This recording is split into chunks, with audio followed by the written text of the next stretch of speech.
Hello दोस्तों, Bharat updates channel में आपका स्वागत है। और दोस्तों, आज सुबह की 11 बड़ी खबरें, 11 बड़ी अपडेट जो है आप सभी के लिए लेकर यहाँ पर आ चुका हूँ। आज है 5 जनवरी 2021 मंगलवार। दोस्तों, आज ये कुछ मोस्ट इंपॉर्टेंट अपडेट्स आई हुई हैं, तो वीडियो को पूरा देख लीजिएगा एंड तक, ठीक है, तभी आपको पता चल पाएगा। अगर आप बीच में स्किप करोगे तो हो सकता है कि आपसे इंपॉर्टेंट अपडेट छूट जाए, ठीक है। कॉलेजों पर बड़ी अपडेट्स यहाँ पर दोस्तों आई हुई हैं, ठीक है। और पीजी यानी कि पोस्ट ग्रेजुएट एचपीओ के जो स्टूडेंट्स हैं उनके लिए भी एक अपडेट है, जैसे कि आप थंबनेल के ऊपर देख ही रहे होंगे। इसके अलावा बात करें दोस्तों, हिमाचल प्रदेश पुलिस भर्ती पर बड़ी अपडेट्स यहाँ पर आई हुई हैं, ठीक है। बड़ी अपडेट यहाँ पर आई हुई है, तो चलिए सभी की सभी अपडेट्स आपको मैं यहाँ पे दिखा देता हूँ वीडियो में। यहाँ पे लिखना थोड़ा पॉसिबल नहीं हो पाता, ठीक है। चलिए दोस्तों, शुरू करते हैं पहली अपडेट से। तो ये रही, कोरोना के बीच कांगड़ा में बर्ड फ्लू की पुष्टि, चिकन अंडे की बिक्री पर रोक।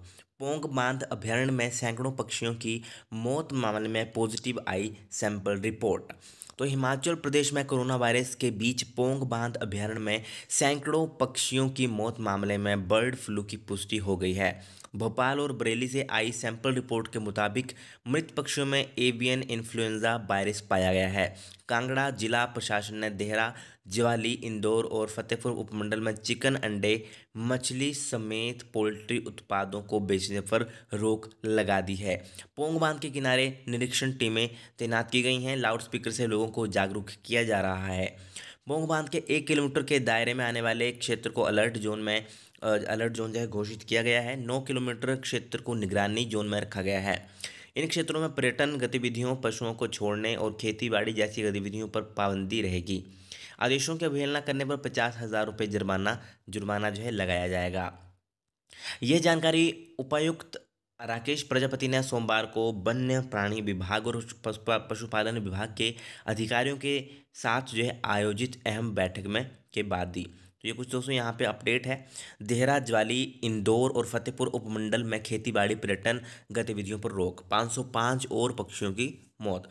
1700 पक्षी मर चुके हैं अभी तक। तो ये दोस्तों एक बहुत ही गंभीर अभी हो चुकी है यहाँ पे स्थिति, ठीक है। बर्ड फ्लू यहाँ पे, इसकी बर्ड फ्लू की जो है पुष्टि हो चुकी है, तो ये एक अच्छी खबर नहीं है, ठीक। और चलिए दोस्तों, अभी नेक्स्ट अपडेट देख लेते हैं। तो कोरोना संक्रमण से 2 लोगों की मौत, हिमाचल में 125 नए मामले।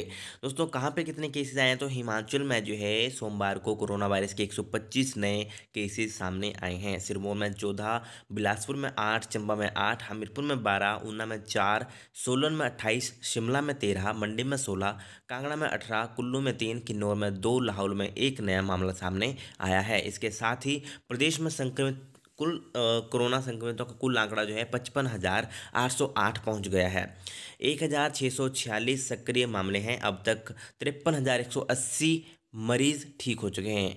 तो ये दोस्तों कुछ यहाँ पे अपडेट है कोरोना से रिलेटेड। और अगर आप ऑफिशियल अपडेट देखना चाहते हो तो आप मेरे टेलीग्राम चैनल के ऊपर विजिट कर सकते हो।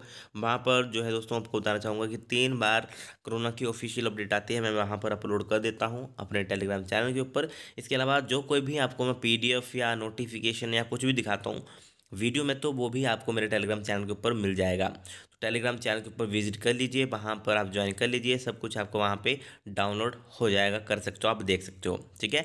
टेलीग्राम चैनल का नाम है भारत अपडेट्स। और इसके अलावा आप मुझे ट्विटर के ऊपर भी फॉलो कर सकते हो। ट्विटर की आईडी का लिंक भी आपको डिस्क्रिप्शन में मिल जाएगा। और अगर अभी तक आपने दूसरा चैनल सब्सक्राइब नहीं किया है, मेरा ब्लॉग वाला साहिल धीमान ब्लॉग सर्च कीजिए, वहाँ पर सब्सक्राइब कर लीजिए, वहाँ पर मैं ब्लॉग्स बनाता हूँ, ठीक है। चलिए दोस्तों, ऊपर आई कार्ड में आपको लिंक प्रोवाइड करवा दूंगा इसका, ठीक है। चलिए नेक्स्ट अपडेट। कांगड़ा में बर्ड फ्लू का मिला नया वायरस, जानवरों और इंसानों के लिए भी घातक। पोंग झील में मृत पक्षियों में मिला नई किस्म का H5N1 वायरस, पहले होता था H1N1। तो ये कुछ अपडेट है यहाँ पे। तो जिला कांगड़ा में नए बर्ड फ्लू का प्रकोप फैला है। पोंग झील में मरे विदेशी परिंदों में एक नए virus flu avian influenza virus H5N1 के लक्षण पाए गए हैं, जो कि पहले के बर्ड फ्लू में पाए जाने वाले H1N1 की अपेक्षा काफ़ी घातक बताए जा रहे हैं। इस नए वायरस का असर जहां पक्षियों पर होता है, वहीं दूसरे जानवरों के साथ साथ यह वायरस इंसानों के लिए भी घातक है। इससे इंसानों की मौत तक हो सकती है। तो ये कुछ दोस्तों यहाँ पे अपडेट है। इंसान में आँख नाक और मुंह से प्रवेश करता है वायरस। तो ये कुछ दोस्तों यहाँ पे लक्षण भी यहाँ पे बताए गए हैं। नाक बहना, सांस लेने में दिक्कत, हमेशा कफ रहना, तो ये कुछ सब कुछ यहाँ पे दोस्तों इसके लक्षण जो हैं बताए गए हैं। तो आप सभी अपना ध्यान रखिएगा, ठीक है। चलिए नेक्स्ट अपडेट यही, हिमाचल मंत्रिमंडल की बैठक, आज कई फैसले संभावित। तो दोस्तों आज जो है हिमाचल मंत्रिमंडल की बैठक होगी। जयराम मंत्रिमंडल की बैठक जो है मंगलवार को राज्य सचिवालय के मुख्यमंत्री जयराम ठाकुर की अध्यक्षता में होगी। इस बैठक में कोरोना महामारी की रोकथाम से संबंधित कई फैसले जो है संभावित हैं। कोविड नियमों में छूट देने या अन्य फैसलों पर निर्णय हो सकता है। इसी तरह हिमाचल के 2 IAS अधिकारियों को अतिरिक्त मुख्य सचिव और प्रधान सचिव पदोन्नत करने का मामला भी कैबिनेट बैठक में जा सकता है। राज्य मंत्रिमंडल की इस बैठक में कोरोना संक्रमण के बारे में भी स्वास्थ्य विभाग की एक प्रस्तुति दी जाएगी। तो दोस्तों आज ये कैबिनेट की बैठक है, तो देखेंगे कि क्या क्या इसके ऊपर फैसले आज आते हैं। जैसे कोई अपडेट मुझे मिलेगी मैं आपको बता दूंगा, ठीक है। चलिए दोस्तों नेक्स्ट अपडेट देख लेते हैं। तो ये रही, BAMS BHMS में बैच शुरू करने की 2 संस्थानों की को अनुमति। तो विश्वविद्यालय से संबंधित सिर्फ 2 आयुर्वेदिक और होम्योपैथी संस्थानों को BMS और BHMS का बैच बिठाने की केंद्रीय आयुष मंत्रालय से अनुमति मिली है।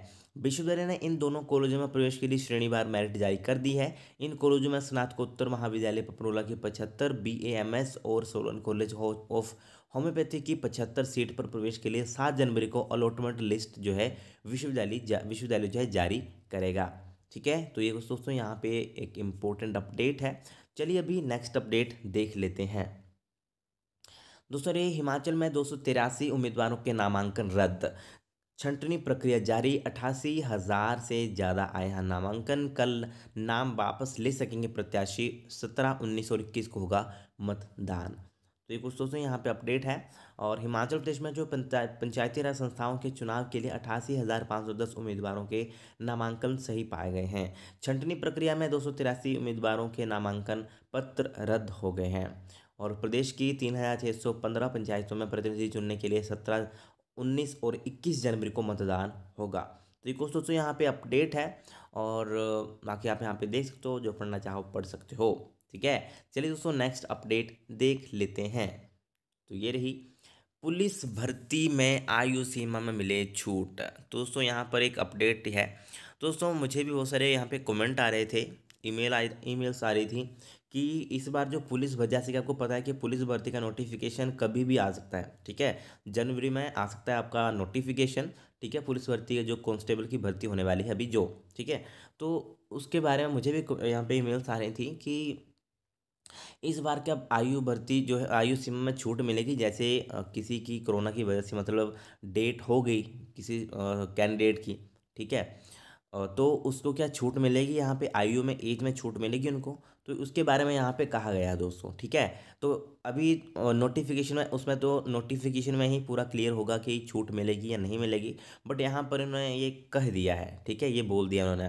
तो NSUI के राज्य महासचिव ने कहा कि कोरोना कि विश्वव्यापी महामारी में लगभग 1 साल से कोई भर्तियां नहीं हुई हैं, ठीक है। जो दोस्तों आप सभी को पता है कि भर्ती एसपी पुलिस का बहुत पहले से ही चल रहा था कि भर्ती होगी, बट अभी जो है कुछ जाके फाइनल हुआ है, ठीक है। तो इस अवधि में बहुत सारे युवाओं की आयु सीमा भर्ती से ज़्यादा हो गई है, मतलब उनकी जो है एज लिमिट हो चुकी है, ठीक है। बहुत सारे ऐसे कैंडिडेट्स जिनकी एज लिमिट हो गई है कोरोना की वजह से, क्योंकि इसमें कोई भी भर्ती नहीं हुई। इसमें उन युवाओं का कोई कसूर नहीं है। इसलिए प्रदेश सरकार द्वारा की जा रही पुलिस भर्ती में आयु सीमा में 1 साल की छूट अभ्यर्थियों को दी जाए। कहा कि इस प्रकार से प्रदेश में लगातार बेरोजगार युवाओं की संख्या दिन प्रतिदिन बढ़ रही है। उसे देखते हुए उन युवाओं के लिए आयु में 1 वर्ष की छूट दी जानी चाहिए। और यहाँ पे कहा गया कि प्रदेश के युवाओं से लेकर संबंधित इस जायज़ मांग को लेकर आवश्यकता पड़ने पर राज्यपाल से भी उठाई जाएगी। दोस्तों यही इस जो है अपडेट में कहा गया है कि जो कैंडिडेट हैं उनको 1 साल की छूट यहाँ पे दी जाए इस भर्ती में, क्योंकि बहुत सारे कैंडिडेट्स हैं जिनकी एज हो चुकी है, ठीक है। और बहुत सारे कैंडिडेट जो हैं वो इस भर्ती का ही इंतज़ार कर रहे थे। बट अभी मतलब बहुत सारे कारण हैं, कोरोना मेन कारण है उसकी वजह से मतलब उनका एक अगर बाई चांस किसी का लास्ट चांस होगा तो वो उनसे हाथ से चला गया। तो इसलिए इन्होंने कहा है कि इनको जो है यहाँ पे एज में रिलैक्सेशन मिलनी चाहिए।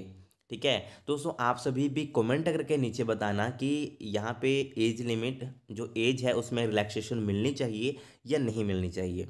ठीक है, जो भी एचपी पुलिस के फॉर्म भरने हैं आप सभी ने, किसी ने भी जिनकी एज हो चुकी है, ठीक है, या इनकी एज नहीं हुई है, तो आप सभी कमेंट करके बताना कि क्या पुलिस भर्ती के लिए एज जो है एज के लिए वहाँ पर रिलैक्सेशन मिलनी चाहिए या नहीं मिलनी चाहिए। ठीक है, तो आप सभी कमेंट करके नीचे बताना। ठीक है, चलिए नेक्स्ट अपडेट ये रही।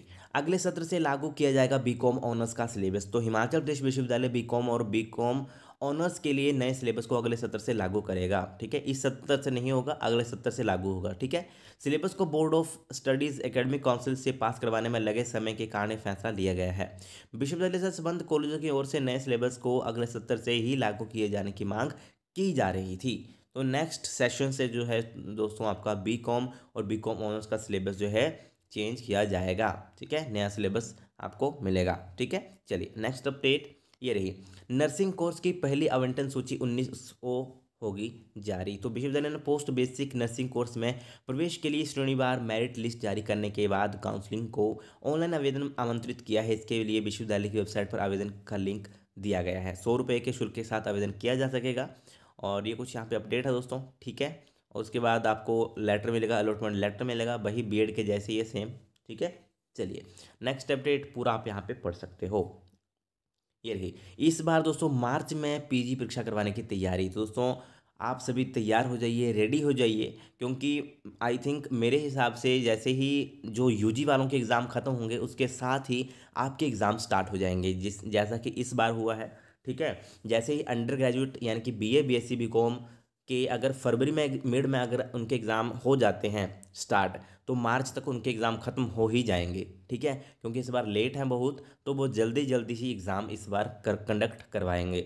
तो उनके बाद यूजी यानी कि undergraduate BA BSc BCom वालों के बाद जो है फिर आती है बारी आपकी पीजी पोस्ट ग्रेजुएट जो स्टूडेंट्स हैं उनकी। तो मार्च में उनके एग्ज़ाम यहाँ पे दोस्तों हो सकते हैं। इस बार जो है यूनिवर्सिटी उनकी तैयारी कर रही है। ठीक है, क्योंकि इस कारण जो है अगस्त की जगह 1 दिसंबर से कक्षाएं शुरू हुई हैं, और इस कारण नवंबर माह में जो परीक्षाएं होती थी, एग्ज़ाम होते थे, वो भी मार्च माह में करवाने की तैयारी जो है विश्वविद्यालय कर रहा है। जो आपके एग्ज़ाम अभी दिसंबर में होने थे वो अभी मार्च में होंगे। ठीक है, क्योंकि इस बार लेट ही चला है, आपको सभी को पता है। ठीक है, और परीक्षा नियंत्रक जेएस नेगी ने कहा कि इस बार परीक्षाएं मार्च में करवाने की तैयारी कर रहा है। अगर दोस्तों मार्च में आपके एग्ज़ाम कंडक्ट होंगे तो आपकी जो फॉर्म कब से फिल होंगे, जनवरी से आपके फॉर्म फिल होना स्टार्ट हो जाएंगे। तो अभी देख रहे हैं कि कब तक उनका नोटिफिकेशन आता है कि कब से आप जो अपने एग्जामिनेशन फॉर्म फिल कर सकते हो। पीजी वालों की यहाँ पे बात कर रहा हूँ मैं। ठीक है, चलिए दोस्तों नेक्स्ट अपडेट तो ये आपका तैयार रहिए आप अभी अपने एग्जाम्स के लिए। ठीक है, चलिए नेक्स्ट अपडेट ये रही दोस्तों कॉलेजों के लिए एक इंपॉर्टेंट अपडेट। तो विश्वविद्यालय कॉलेजों में 18 फरवरी तक छुट्टियां घरों से पढ़ाएंगे प्रवक्ता। तो विश्वविद्यालय में तय शेड्यूल के मुताबिक 1 जनवरी से 18 फरवरी तक सर्दियों की छुट्टियां रहेंगी, लेकिन ऑनलाइन कक्षाओं के जरिए पढ़ाई होगी। विश्वविद्यालय पीजी सेंटर के 32 विभागों, रीजनल सेंटर धर्मशाला और विश्वविद्यालय के अपने शिक्षण संस्थानों में यह व्यवस्था रहेगी। शिक्षक विभाग में नहीं आएंगे, पर वे घर से ही छात्रों को पढ़ाने का काम जारी रखेंगे। तो यही कुछ दोस्तों यहाँ पे अपडेट है, पूरा आप यहाँ पे पढ़ सकते हो। 70 देर से शुरू होने के कारण अवकाश में भी पढ़ाई जारी रखने का फैसला।